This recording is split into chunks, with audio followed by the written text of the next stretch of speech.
Assalamualaikum warahmatullahi wabarakatuh. Perkenalkan, kami adalah peserta Latsar CPNS 2022 dari instansi Kabupaten Tangerang yang terdiri dari saya sendiri yaitu Desvira dan rekan-rekan saya yang bernama Fahziansyah, Cynthia Octavia, Widya Dahlia, dan Ade Festiananta. Video ini dibuat untuk memenuhi tugas Latsar CPNS Agenda 2, yaitu mereview sebuah film biografi Soo Hok-gi dalam film Gi. Ia adalah seorang aktivis Indonesia keturunan Tionghoa dan sosok yang merasakan atmosfer politik Indonesia di antara rezim Orde Lama dan juga Orde Baru ketika masa emasnya sebagai mahasiswa. Hasil review film ini akan kami kaitkan juga dengan core values ASN, yaitu berakhlak. Untuk poin berakhlak yang pertama, yakni berorientasi layanan, akan saya jelaskan sendiri. Terdapat satu momen di mana Gi membukakan pintu untuk temannya yang sedang mengalami luka karena dipukuli oleh ibunya. Dia lalu membasuh luka temannya untuk memberikan perawatan dan meminta temannya untuk menginap agar tidak dipukuli lagi. Pada adegan lain juga menunjukkan bahwa Gi adalah sosok yang dapat diandalkan. Ia membantu seorang nenek-nenek untuk menyeberangi jalan, dan pada kesempatan lain juga ia membantu temannya menuruni gunung dan mengulurkan tangannya. Hal-hal yang dilakukan oleh Gi ini sangat selaras dengan poin berakhlak, yaitu berorientasi layanan, dan harus dijadikan teladan juga cerminan bagi kami para ASN sebagai pelayan publik untuk selalu memahami kebutuhan masyarakat. Demikian penjelasan dari saya. Untuk poin berakhlak selanjutnya akan dijelaskan oleh teman saya, Fahziansyah. Assalamualaikum warahmatullahi wabarakatuh. Sebelumnya izinkan saya memperkenalkan diri. Saya Muhammad Fahziansyah, peserta Latsar CPNS tahun angkatan 2022. Pada kesempatan kali ini, kelompok kami diberi tugas mengulas nilai-nilai akhlak pada sebuah film tokoh Indonesia, dan saya mencoba mengulas nilai-nilai akhlak yang terdapat pada poin akuntabel dari sebuah film karya anak bangsa yang diadopsi dari buku catatan seorang demonstran karya Soo Hok-gi yang berjudul Gi, yang diangkat berdasarkan kisah nyata biografi dari pengarang buku itu sendiri pada tahun 2005. Akuntabel memiliki beberapa aspek penting, yaitu kepemimpinan, integritas, tanggung jawab, keadilan, dan konsistensi. Dari cuplikan film yang kami tonton, ada aspek penting pada nilai akuntabel pada film itu. Gi muda yang berkuliah di salah satu universitas terkenal di Indonesia, yaitu Universitas Indonesia, yang diperankan oleh aktor Nicholas Saputra, sedang menjelaskan dan berdiskusi bersama rekan-rekan mahasiswanya mengenai keadaan Indonesia yang tidak baik-baik saja. Rezim yang tidak pro rakyat, ketidakadilan merajalela, krisis ekonomi dan sosial politik yang kacau balau, seperti pada potongan film ini. Bidang seorang sarjana dalam berpikir dan mencipta yang baru. Mereka harus bisa bebas di segala arus-arus masyarakat yang kacau, tetapi mereka tidak bisa lepas dari fungsi sosialnya. Ia ini bertindak demi tanggung jawab sosialnya apabila keadaan telah mendesak. Kaum intelijensia yang terus berdiam di dalam keadaan yang mendesak telah melunturkan semua kemanusiaannya. Sangat jelas terlihat di film tersebut, sosok Gi merupakan mahasiswa yang cerdas, berintegritas, dan idealis, serta mempunyai beban tanggung jawab sebagai seorang pemuda dalam memikirkan keadaan bangsa yang carut-marut. Pun nilai akuntabel, itu juga kita sebagai ASN perlu menerapkannya di lingkungan kerja kita. Berintegritas, tanggung jawab terhadap pekerjaan, dan berlaku adil ketika diamanahkan sebagai pemimpin, mencerminkan ASN yang berakhlak. Film ini juga mengajarkan kita untuk menjadi seorang ASN yang berakhlak. Maka sebagai seorang ASN, diperlukan kesadaran dalam memperjuangkan kebenaran. Demikian rangkuman dari saya, dari core value akhlak pada nilai akuntabel, pada film karya anak bangsa yang berjudul Gi. Saya lanjutkan ke saudari saya, Dr. Cynthia. Assalamualaikum warahmatullahi wabarakatuh. Terima kasih Mas Fahzi atas kesempatan yang diberikan kepada saya. Perkenalkan, saya Cynthia, peserta Latsar CPNS Kabupaten Tangerang Angkatan 63. Pada kesempatan kali ini, saya ingin menyampaikan hasil analisis film Gi yang mengisahkan seorang tokoh bernama Soo Ho Gi yang akan kita kaitkan dengan nilai kompeten. Terkait dengan perwujudan kompeten, perilaku kompeten dapat berupa meningkatkan kompetensi diri untuk menjawab tantangan yang selalu berubah, membantu orang lain belajar, dan melaksanakan tugas dengan kualitas terbaik. Di film ini, sejak Soo Ho Gi dari usia remaja, dia rajin mengunjungi perpustakaan dan membaca buku, hingga wawasan pengetahuannya tidak diragukan lagi. Dia telah membaca tentang dinamika politik di berbagai sudut belahan dunia, ide-ide pemikiran tokoh-tokoh dunia yang membuat kami juga terheran dengan kebiasaan dia dan sungguh luasnya wawasan Soo Ho Gi ini. Ini menunjukkan dia selalu meningkatkan kompetensi dirinya dalam masa itu yang politik negeri ini masih sering berubah. Gi berkuliah di Fakultas Sastra Universitas Indonesia.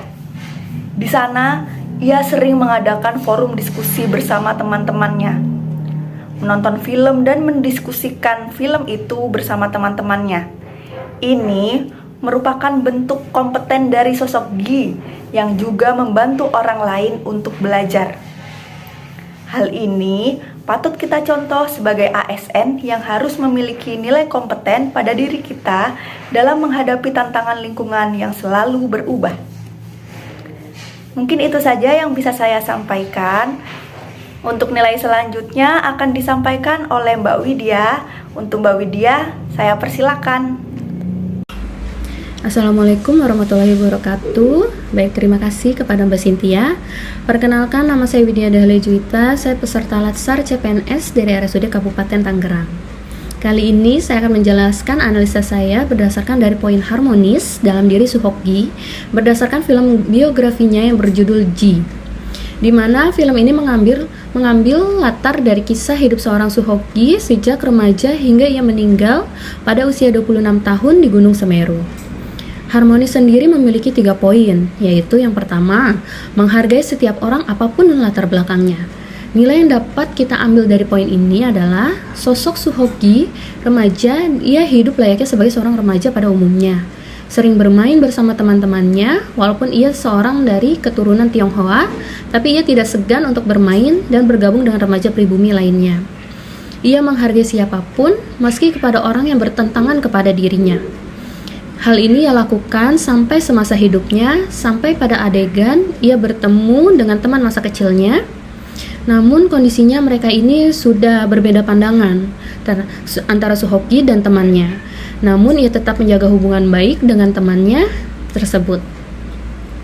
Lalu, untuk poin yang kedua yaitu suka menolong orang lain. Perjuangan pergerakan mahasiswa yang dilakukan oleh Soo Ho Gi dapat kita anggap menjadi pertolongan untuk masyarakat Indonesia pada saat itu, atau bahkan berpengaruh sampai saat ini. Karena berkat perjuangannya dan para mahasiswa lainnya, penderitaan masyarakat Indonesia saat itu mulai berkurang. Contoh kecil dari sikap suka menolong dari Soo Ho Gi ini dapat saya tampilkan cuplikan adegan berikut. Dapat kita lihat dalam adegan berikut tergambar dia membela temannya yang memerlukan bantuan karena disiksa oleh bibinya, walaupun perlakuan Soo Ho Gi ini ditentang oleh keluarganya sendiri. Lalu terdapat adegan yang lainnya yang dimana ia menolong nenek yang sedang menyeberangi jalan. Lalu pada poin ketiga yaitu membangun lingkungan kerja yang kondusif. Soo Ho Gi dewasa hidup di zaman ketika Indonesia sedang tidak baik-baik saja, di mana masyarakat Indonesia semakin menderita dengan kenaikan harga, kehilangan rasa percaya masyarakat kepada pemerintah, dan terdapatnya pemberontakan G30 SPKI. Soo Ho Gi yang kala itu aktif di kegiatan mahasiswa berusaha menyamaratakan setiap orang yang terlibat tanpa memandang golongan ataupun organisasi tertentu, demi terciptanya keharmonisan tanpa membeda-bedakan golongan. Ia dan teman-teman mahasiswanya yang lain secara aktif menyuarakan gerakan cinta damai kepada tanah air Indonesia, demi terciptanya negara yang adil, damai, dan tanpa permainan politik yang kotor, sehingga dapat menciptakan lingkungan yang kondusif dan dapat mempersatukan kembali Indonesia. Ia pun menyuarakan persatuan Indonesia melalui karya-karya tulisannya yang terkenal hingga saat ini. Hingga pada akhirnya perjuangan persatuan para mahasiswa itu tidak sia-sia. Akhirnya terciptalah keharmonisan di Indonesia. Hal yang dapat kita petik sebagai seorang ASN dari kisah perjuangan Suhoki yaitu untuk kita dapat selalu berjuang menciptakan kondisi yang kondusif dan harmonis di lingkungan sekitar kita. Pada kisah Suhoki, ia mampu untuk memberantas kepemimpinan dan budaya yang kotor yang sudah marak dan bahkan mendarah daging di Indonesia. Seperti pada salah satu dialognya yang berbunyi, ia berkata, "Aku tak mau menjadi pohon bambu. Aku ingin menjadi pohon oak yang mampu menentang angin." Artinya, kita jangan sampai terbawa arus, apalagi arus itu adalah arus yang buruk. Kita harus minimal mampu menahannya atau bahkan berani mengubahnya. Sama seperti di tempat kerja kita. Walau terdapat kebiasaan buruk, kita tidak boleh tinggal diam. Kita dituntut untuk mampu mengubahnya agar tercipta suasana kerja yang harmonis. Itulah penjelasan dari saya dari poin harmonis. Untuk selanjutnya dijelaskan oleh saudari saya, Saudari Ade Festiananta, dipersilahkan. Assalamualaikum warahmatullahi wabarakatuh. Terima kasih Kak Widya. Sekarang saya Ade Festiananta Permatasari akan menjelaskan poin loyal dari berakhlak dalam film Gi. Film Gi ini merupakan film yang menarik ya kawan-kawan, karena film Gi ini bisa membuat kita merasakan semangat jiwa muda untuk memperjuangkan hak-hak rakyat.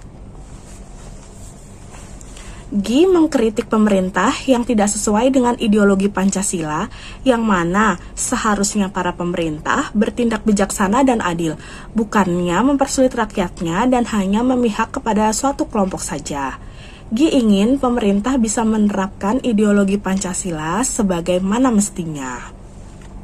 Pengaruh kelompok anti komunis. Pemerintah Soekarno membuat politik kenaikan harga.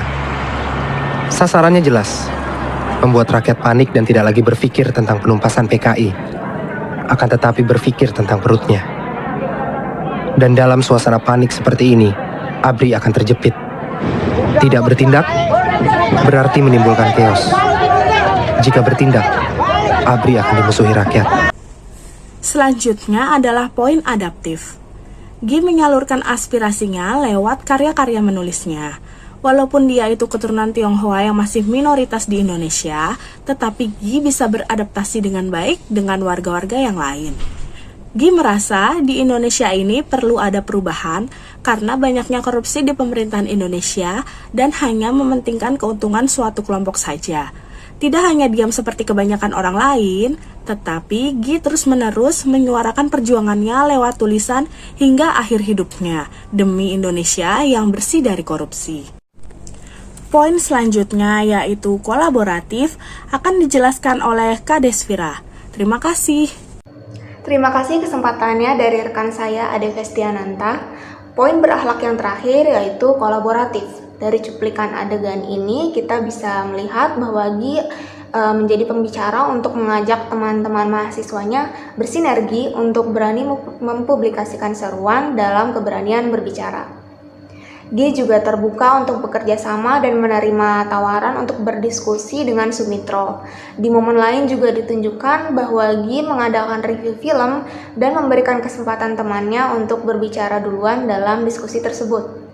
Selaras dengan ASN bahwa proses kolaborasi diperlukan untuk membangun kepercayaan dengan mitra kolaborasi dan melakukan negosiasi dengan sungguh-sungguh, serta memiliki pemahaman bersama terkait kejelasan visi dan juga mengidentifikasi nilai bersama. Demikian paparan kami terkait 7 poin berakhlak yang terdapat dalam film Gi yang mengangkat kisah nyata Suhoki. Semoga kita dapat menerapkan poin-poin berakhlak tersebut dan menjadi ASN yang bermanfaat. Terima kasih. Wassalamualaikum warahmatullahi wabarakatuh.